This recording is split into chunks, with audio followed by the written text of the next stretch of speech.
বিএনপির ভারপ্রাপ্ত চেয়ারম্যান তারেক রহমান ঘোষিত রাষ্ট্র কাঠামো মেরামতের ৩১ দফা প্রচারণা ও জনসভা করেছেন মানিকগঞ্জ ১ আসনের বিএনপির মনোনয়ন প্রত্যাশী জেলা বিএনপির সাবেক সাধারণ সম্পাদক এস.এ. জিনহা কবির। মঙ্গলবার বিকেলে মানিকগঞ্জের আরিচা ৩ নং লঞ্চঘাট এলাকায় স্থানীয় বিএনপি ও সহযোগী সংগঠনের উদ্যোগে এই জনসভা অনুষ্ঠিত হয়। সভায় জিনহা কবির বলেছেন, বিগত ১৫ বছর সাধারণ জনগণের পাশে থেকেছি, দলের নেতাকর্মীদের খোঁজ খবর নিয়েছি, সার্বিক সহযোগিতা করেছি। দল যদি আমাকে মনোনয়ন দেয় এবং এমপি নির্বাচিত হতে পারি, তবে এই ৩টি উপজেলার নদী ভাঙ্গন রোড সহ চরাঞ্চলকে আন্তর্জাতিক বাণিজ্য কেন্দ্রে পরিণত করা হবে।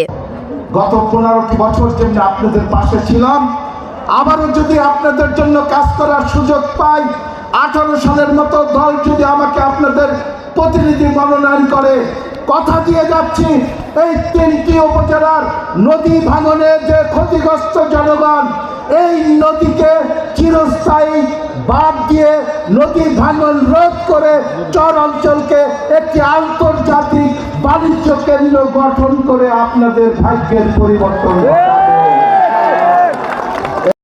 মা বেগম খালেদা জিয়ার ২৭ দফা নিয়ে ৯টি বছর মাঠে ছিলাম। বিপ্লবী তারেক রহমানের নির্দেশে ১৫ বছর এই এলাকা সহ মানিকগঞ্জ জেলার প্রত্যেকটি নেতাকর্মী, সাধারণ নেতাকর্মী সহ প্রত্যেকটি মা বোন এবং মেহনতি মানুষের সকল সুখ দুঃখের সাথে আমি কাটিয়েছি। তারপরেও বলবো, আমার নেতা তারেক রহমান, বিপ্লবী তারেক রহমান, বেগম খালেদা জিয়া যে নির্দেশ দিবে, যে সিদ্ধান্ত দিবে, আমি আপনাদের সাক্ষী রেখে বলতে চাই, আমি সেই নির্দেশ, সেই আদেশ এখনো মাথা পেতে নেব। সভায় নেতাকর্মীর মানিকগঞ্জ ১ আসনে এস.এ. জিনহা কবিরকে বিএনপির মনোনয়ন দেওয়ার জোর দাবি জানান।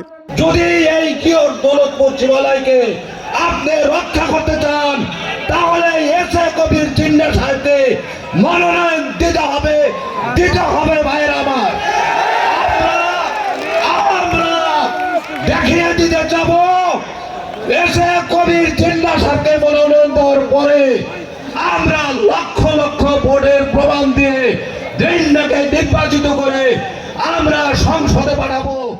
এছাড়া জনসভায় বিভিন্ন উপজেলা থেকে কয়েক হাজার নেতাকর্মী অংশ নেন। প্রসঙ্গত, মানিকগঞ্জ ১ আসনে এখনও দলীয় মনোনয়ন ঘোষণা করেননি বিএনপি।